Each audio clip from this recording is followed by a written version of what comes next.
జాలి చూపుమా ఒక నిమిషమాగుమా. చెవ్వాకుల రాజేష్ గారు లైవ్కి ఎందుకు రావట్లేదు, కమెంట్ ఎందుకు చేయట్లేదు? అతన్ని ఎవరైనా ఏమని అన్నారా, లేకపోతే ఎవరైనా అతనికి బ్యాడ్ కమెంట్ పెట్టారా, లేకపోతే ఏమన్నారు, ఎవరేమన్నారు, ఏం అర్థం కావట్లేదు.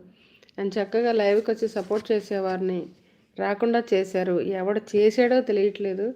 అలా కనుక తెలుసుకునేది ఉంటే మాత్రం భలే ఉండును. కానీ నాకు మెంబర్షిప్ చేసేవారు, సూపర్ చాట్ చేసేవారు, ఎంత మంచిగా ఛానల్కి సపోర్ట్ చేసే చెవాకుల రాజేష్ గారిని లైవ్కి రాకుండా చేశారు. ఎవడ చేశాడో తెలియట్లా, ఏ ఎదవ చేశాడో తెలియట్లా. సపోర్ట్ చేసే వాళ్ళకి దూరం పెడుతున్నారు ఛానల్లో రాకుండా. వీళ్ళు మనుషులు అనుకోవాలా లేకపోతే మనుబోతులు అనుకోవాలో తెలియట్లా. గుడ్ ఈవినింగ్ అండి అందరికీ. Welcome to our channel Nandini blog.